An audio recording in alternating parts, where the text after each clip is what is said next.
세계적인 화두가 된 기존 탄소연료 대신 친환경 에너지를 사용하는 탄소 중립 정책, 특히 유럽의 북해 지역은 수심이 얕다. 해상에 고정식 풍력발전 단지를 세우기 쉬워 이를 활용한 신재생에너지 개발이 활발히 이뤄지고 있는데요. 2026년에 준공될 예정인 영국의 보리하우스 풍력발전 단지도 이 중 하나입니다. 여기서 생산되는 전략을 영국 본토에 공급하기 위해서는 360km에 달하는 해저 케이블이 필요한데요. 이 해저 케이블 설치를 한국의 스위스 전선이 맡기로 해 화제를 모으고 있습니다. 업계 후발주자지만 이제는 유럽 시장까지 협력하고 있는 한국의 해저 케이블 기술력에 대해 한번 알아보지요. 해저 케이블은 육지의 전신주나 랜선이 그런 것처럼 바다 건너편에 있는 지역의 전력과 통신을 공급하는 역할을 하는데요. 따라서 해저 케이블 기술은 현대사회에서 전력망 통신망을 구축하는 데 있어 필수적이라 할 수 있습니다. 이러한 중요성 때문에 이미 18,500일의 한 영국의 브레트 형제가 도버해 협에 영국과 프랑스를 잇는 역사상 최초의 해저 전신 케이블을 설치하는 등 우리가 생각하는 것보다 꽤 오래전부터 관련 기술의 개발과 연구가 진행되었는데요.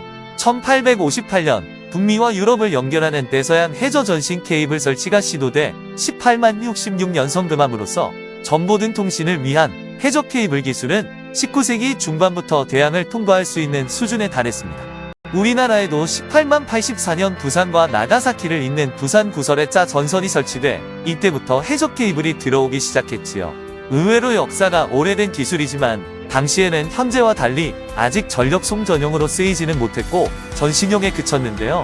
18만 95년 무선 통신 기술이 발명되고 1901년에는 대서양을 사이에 두고도 무선 통신이 가능해지고 나아가 1920년에는 장거리 무선 통신 기술이 나오게 됨에 따라 해저 케이블 관련 기술은 발전이 정체됩니다.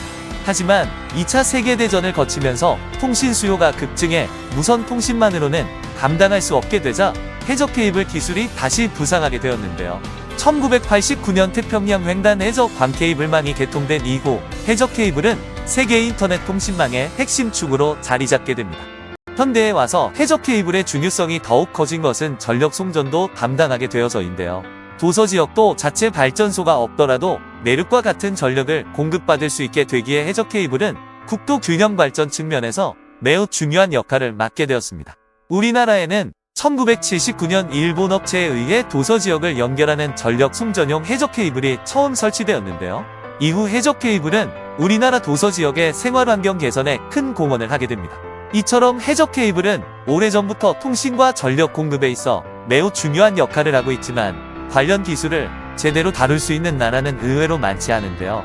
육지가 아닌 바다, 밑바다, 그것도 그냥 얕은 바다도 아니고 심해에서도 케이블이 멀쩡하게 작동하고 계속 제 기능을 유지할 수 있게 하는 데는 각종 기술이 필요하기 때문입니다. 쉬운 예로 해저관 케이블망을 벗겨놓은 사진을 보면 실제 신호 전달에 있어 핵심인 광섬유는 전체 부피에서 차지하는 비중이 얼마 안 되는데 반해 이를 둘러싸고 있는 다른 부분들이 대부분을 차지하고 있는데요. 심해의 엄청난 초밥과 염분, 고래나 상어 등 바다, 생물해저, 지진이나 화산 활동 등으로부터 광섬유가 버틸 수 있게 하려면 엄청나게 두꺼운 보호층이 필요해서입니다.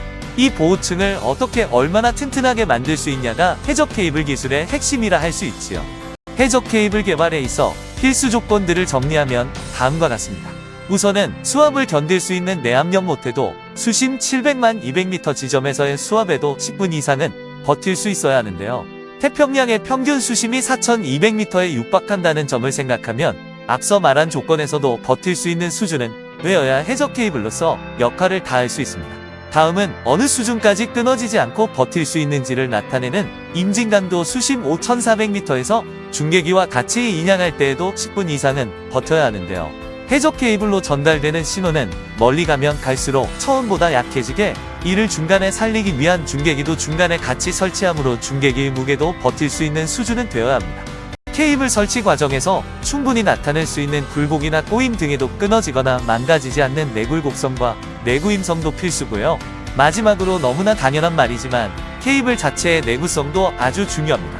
앞서 말한 것처럼 지나가던 고래나 상어가 케이블을 물어뜯거나 케이블 근처에서 해저 지진이 발생하는 등의 돌발 상황이 충분히 일어날 수 있기 때문인데요. 이런 자연적 요소 외에 또 저인망 어선의 그물이나 배에 탔던 인간의 해상활동에 의해서도 케이블이 망가질 수 있어 이를 버텨낼 수 있는 내구도를 갖춰야 합니다. 이런 조건들을 모두 갖춘 해저 케이블을 만드는 건 고도의 기술력이 필요하기에 이 분야에서 세계적으로 인정받는 기술력을 갖춘 나라와 업체는 몇 맺는데요. 이에 반해 해저 케이블 수요는 친환경 에너지 개발 가속화로 인해 각국에서 해상풍력 발전 단지를 대거 건설함에 따라 급증하고 있습니다. 따라서 해당 기술을 가진 나라와 업체들은 향후 큰 수입을 거둘 수 있는데요. 아시아에서는 우리나라와 일본이 대표적이라 할 수 있습니다. 앞에서 잠깐 언급했던 우리나라 최초의 송전용 해저 케이블을 일본 업체에서 만들었던 것에서 짐작하신 분들도 있겠지만, 일본은 아시아는 물론 세계적으로도 해저 케이블 분야에서 뛰어난 기술력을 갖고 있는데요. 1998년 KT 서브마린에 의해 해저 전력 케이블 기술이 국산화되기 전에는 국내 송전용 해저 케이블 대부분을 일본 업체들이 만든 바 있습니다. 일본은 국토가 본토의 4개 섬과 남쪽의 오키나와 열도 그 주변의 수많은 부속도서들로 이루어졌기에 일찍부터 해저 케이블 기술이 발달했는데요. 하지만 아이러니하게도 국내 수요에 따른 이른 기술 발전은 일본이 선두주자임에도 후발주자인 우리에 비해 해외 수주에서 밀리는 결과를 가져왔습니다. 일본이 한창 관련 기술에 투자했던 80년대에서 90년대에는 내수를 제외한 해외 수요는 역시 주변 부속도서가 많아 해저 케이블이 필요했던 우리나라 외에는 그리 많지 않았는데요.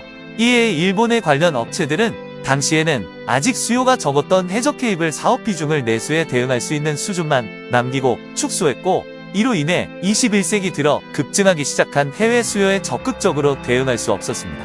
반면 우리나라는 이미 해저 케이블 내수 대부분이 일본이 설치한 케이블로 인해 충족되었기에 시작부터 해외 시장을 노릴 수밖에 없었는데요. 2009년 국내 민간업체 최초로 해저 케이블 사업에 진출한 내리스 전선은 사업 진출 2년 만인 2011년 6월 뉴욕주 롱아일랜드와 캐트리아 아일랜드 사이에 전력을 공급하는 해저 케이블 프로젝트를 수주하는 등 초기부터 적극적으로 해외 수주에 나섰습니다.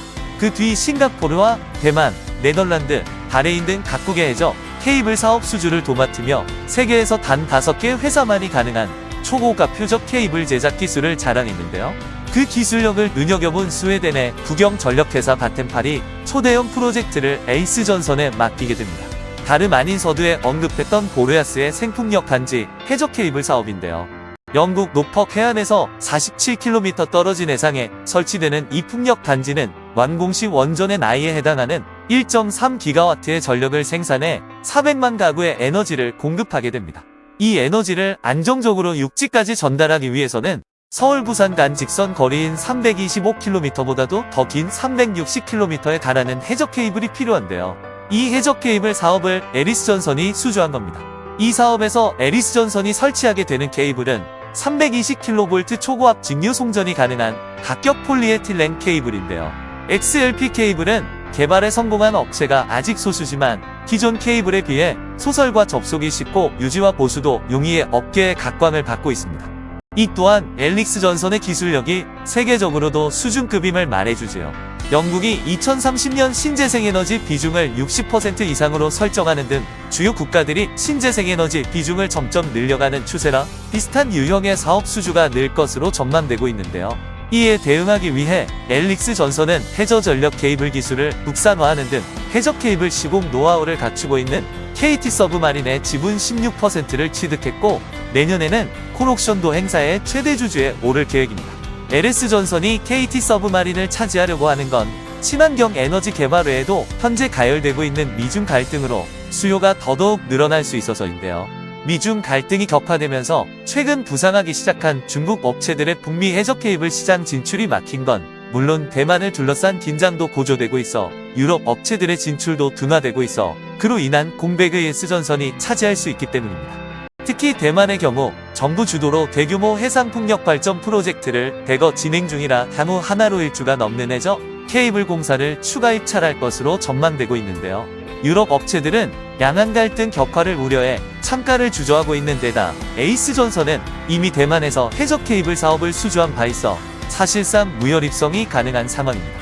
최근 국내에서도 전기차 관련 문제로 화두가 된 미국의 인플레 감축 법안도 해저 케이블을 만드는 LS전선 입장에서는 호재인데요. 아시아에 있는 기후변화, 게임도 주요 내용으로 다루고 있어 신재생 에너지 산업에 대규모 재정을 투입하는데 이에 맞춰 해상풍력 시장이 급성장할 것으로 전망돼 미국 시장에서의 해저 케이블 수요도 급증할 것으로 예상되기 때문입니다. 이를 둘러싼 수주 경쟁을 할 것으로 전망됐던 중국 업체들의 진입이 미국의 규제로 차단된 상태라 그 막대한 수요를 에리스 존선이